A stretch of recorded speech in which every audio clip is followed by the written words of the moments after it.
One of the key principles, though, of a training program is the principle of progressive overload. So if you've never heard this term before, I think I've mentioned it a couple of times before in the Mastering You podcast, but it's just such a key lesson. It's really a life lesson as well. It's really just about moving yourself, moving your mind and your body to that uncomfort zone, that point when things don't feel great. You know, you're having to push for that extra 1 or 2 reps. And that is how your body adapts. You know, your body adapts to the stimulus that you give it. So progressive overload is when we're pushing, whether it's in a cardiovascular format through via running or rowing or whatever your cardio choice is, you know, and getting to the point where you're really exhausted, or whether it's going to the point of failure on your strength training.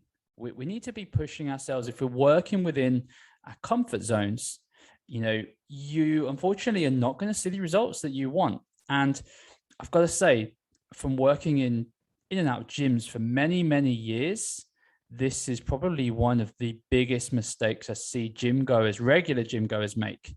You know, that they'll jump on the bike, they'll get their magazine out or listen to their audiobook, and they're working at kind of 50, 60% of their maximum heart rate. And they're just not pushing their body to any point where they're going to get any progression. And so what happens is their body stays exactly the same for year after year after year. And so does their health and fitness as well. So it's something that we really need to be aware of. Now, it's not to say you're not going to get any benefits from that regular output. You're going to get the calorie burn, which, as I mentioned earlier, which is a workout. But highly recommend engaging in more of a training program where you look to increase the overload or the load. So there's different ways of achieving progressive overload. So if we're looking at strength training, there's a few different ways we can do that. We can start by going sort of light weights and doing high repetitions. You know, that's typically a good way for beginners to start. And then over time, we can start to decrease the repetitions, but start to increase the weight that we're lifting. Then what we can do is we could do multiple sets. So we can work on more the total volume of what you're lifting. Okay.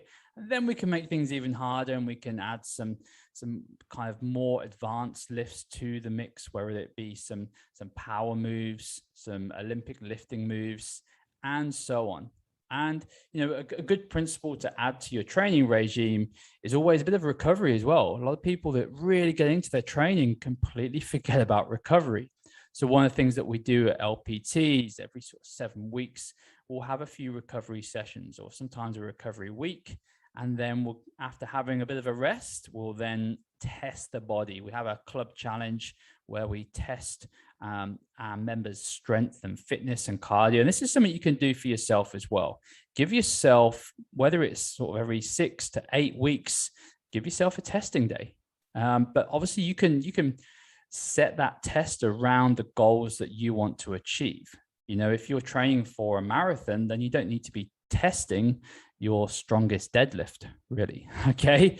But for most people listening to this episode, you've probably got multiple goals. You probably want to increase your strength as well as your cardiovascular fitness as well. So, you know, doing something like what we do at LPT, where we do test both, is a really good strategy.